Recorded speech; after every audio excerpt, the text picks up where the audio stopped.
Өнөөдөр дэлхийд даяар дэлхийн хэвлэлийн эрхчлөөний өдрийг тэмдэглэн өнгөрүүлж байгаа.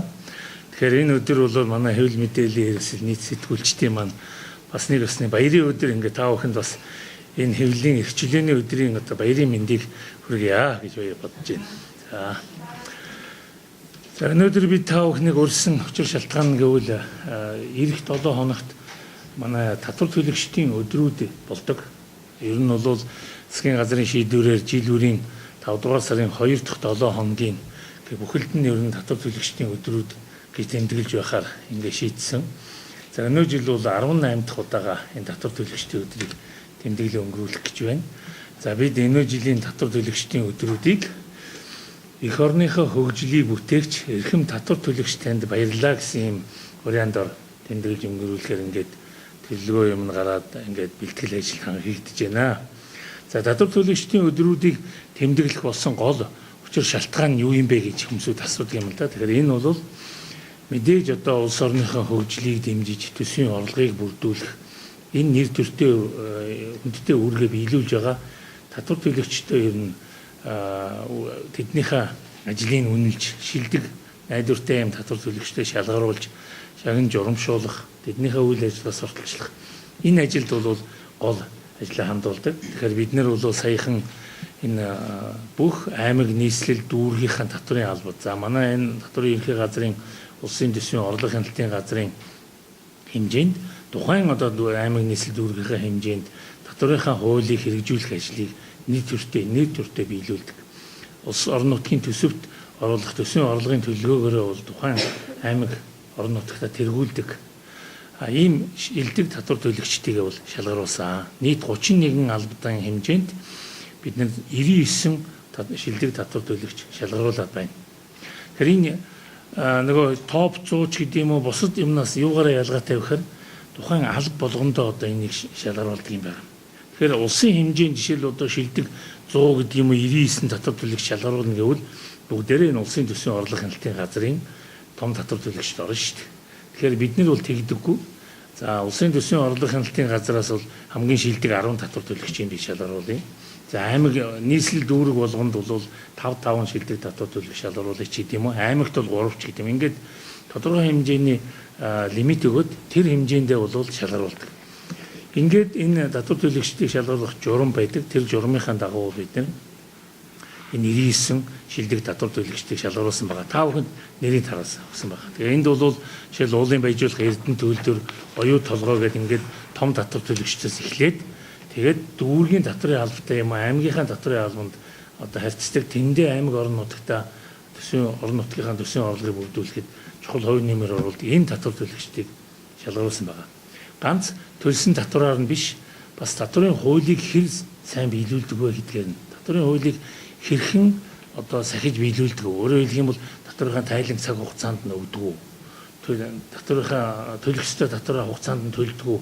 Татврын ямар нэгэн өргүү юу?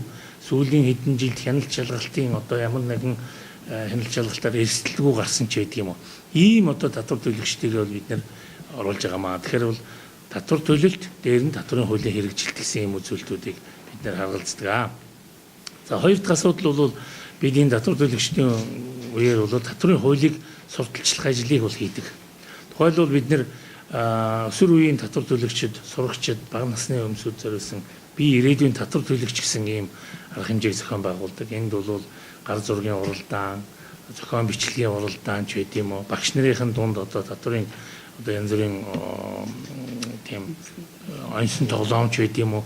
Энэ юмыг бол ингээд ерөнхий улс орны сургуулиудын дунд зарладаг.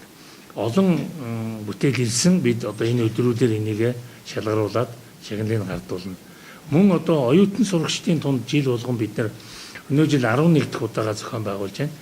Татврын хуулийг хэн сайн мэдвэ гэсэн ийм уралдаанд одоо нэвтрүүлэг зохион байгуулдаг.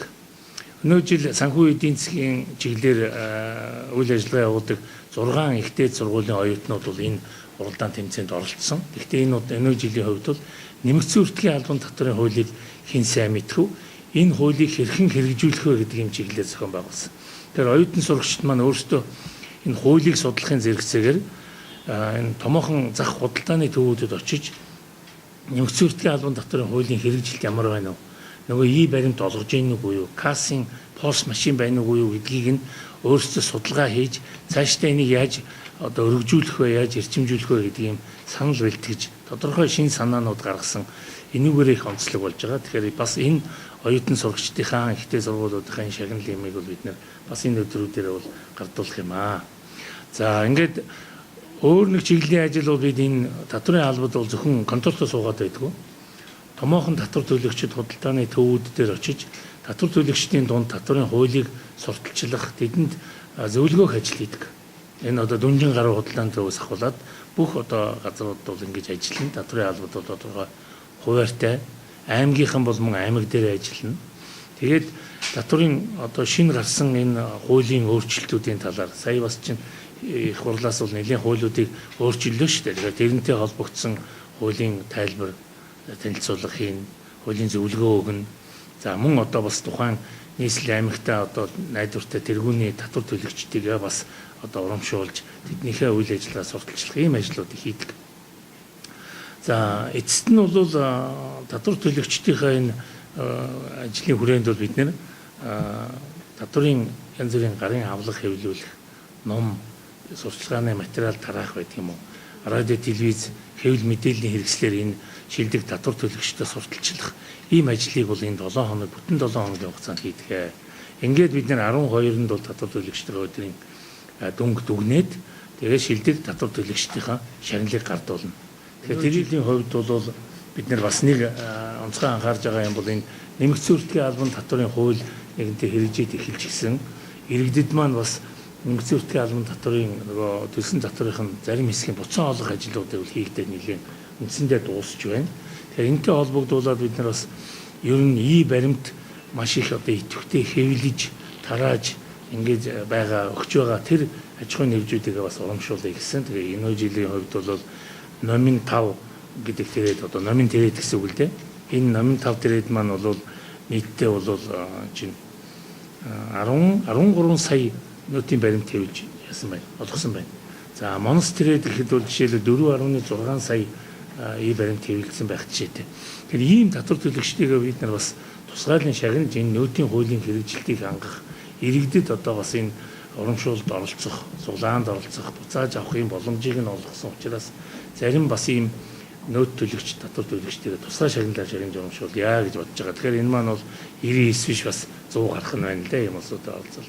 Ерөнхийдөө бол татвар төлөгчдийн өдрүүдийг тэмдэглэх ажлын хувьд бол ийм байна.